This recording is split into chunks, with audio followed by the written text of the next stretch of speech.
could you talk about your experience in Ashoka and how have been this contact or relationship with entrepreneurs are also you as a social entrepreneur? Can you share with us all your experience? Absolutely, be delighted to. Thank you very much. Thank you. Actually, before I start, can I just come back to something that Chris opened up with at the beginning, which is talking about the phrase at the bottom of the pyramid, and just explain a problem that I have with the phrase, and also try to explain a little bit about why the base of the pyramid is so important. If you're like me and you hear the phrase bottom of the pyramid, I don't know what you imagine. I mean, I kind of imagine like a sort of Egyptian pyramid, very classic sort of square style thing, comes up like this. And when I hear the phrase the bottom of the pyramid, it sounds like it's, quite marginal actually. It's quite a niche thing. There's the mainstream world, the business world, and so on. And then there's this thing right at the bottom. There's this market potentially has potential. And the challenge that I have with that is simply in the numbers. And when you look at them and you put it out there beautifully, 3.8 billion people in the world earn less than $2 a day. So, if you actually go up and look at that, you get to 4 billion, 4.5 billion, you're still only earning probably about $4 a day.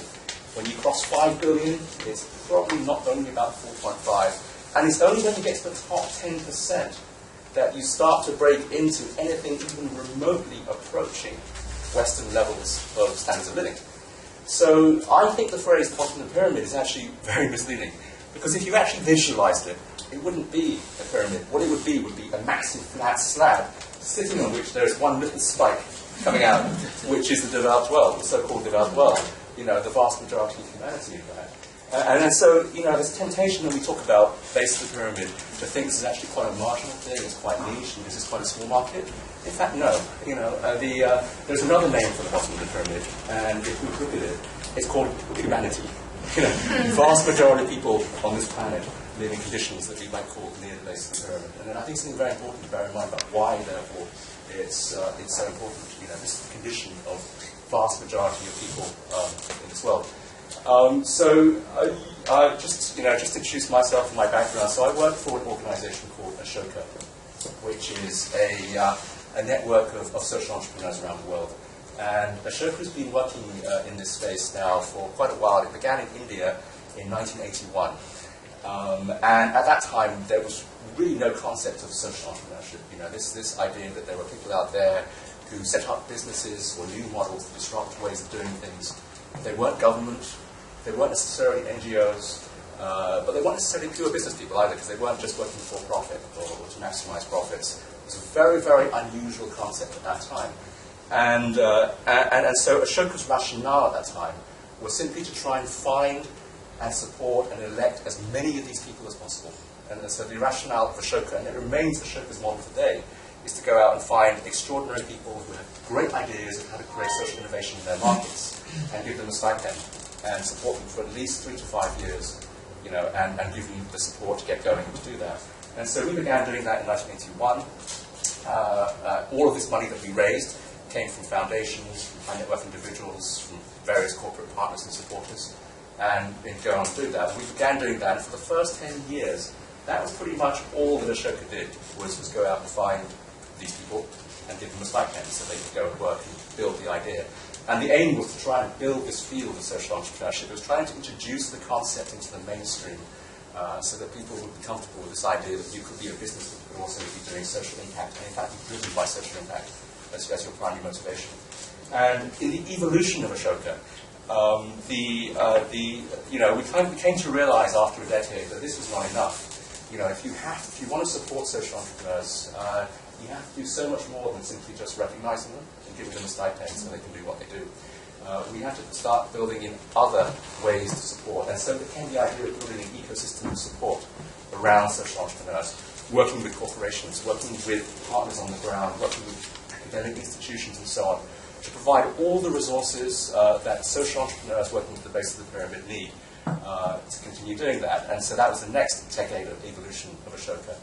And today, we've now got to a certain level of scale. We've just crossed our 3,000th entrepreneur in 75 countries working and doing this. And we've built up a fantastic network of supporting partners and institutions that work with us, all the way from McKinsey and Google and others. And so we're starting to build up quite a bit of insight now into what it takes to move this field and to create some impact at the base of the pyramid.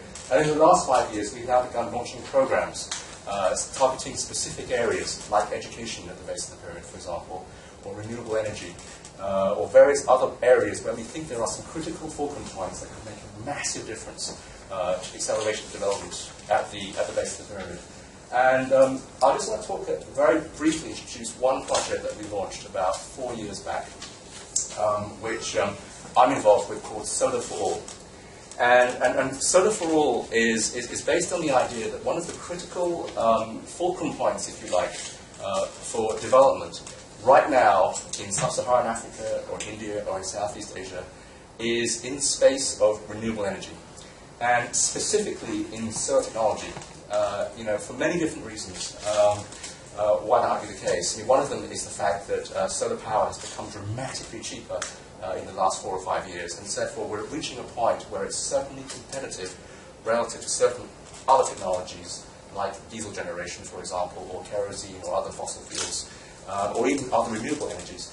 And the other insight is that with solar is because it works at very small scale. You can have a very small charger which costs less than $10, but its impact in an African village or an Indian village which is off-grid and remote can be enormous. Mobile phones, for instance, there are 600 million mobile phones in sub-Saharan Africa. Just imagine the demand and the need for low-cost, easy, efficient charging services. And I hope we'll come to some later on in discussion into some of the insights and learnings that we've achieved from that, because we've had a ton of different learnings from trying to promote the field of solar energy in these base of the pyramid markets. But there's just two I'd like to flag very early on. When we launched the project, we thought that technology would be really key. Low-cost, affordable chargers and power units. And what we realized, speaking to entrepreneurs and going on the ground, was actually that wasn't the case. It's not so much technology anymore. It isn't so much even about cost, because there are ways that you can work around cost, creating new ways to find cheaper and more affordable solutions to serving these markets. The two things that were really, really important. The first one is product innovation. And what I mean by that is finding the right kind of product to fit and serve these markets. Because we have this issue that I think it was Paul Polak and his team who actually highlighted this point. 80% of the products in the world today are designed for the wealthiest 20% of consumers. In fact, it's probably even less than 20% of consumers. So if our model for serving the base of the pyramid is to try and simply turn them into mini versions of your American consumer or your UK consumer, we're starting down the wrong path. We have to find new products and services that actually meet and serve the needs of these markets, and I can talk about what some of those might be in just a moment. But just one simple example, it's absolutely insane in developing countries to be encouraging, for example, more and more cars as if they should be like New York or London. When products like solar-powered bicycles could be a fantastic potential innovation that we would never have here, but that could be extraordinary for some of those markets. So that's one key area for innovation.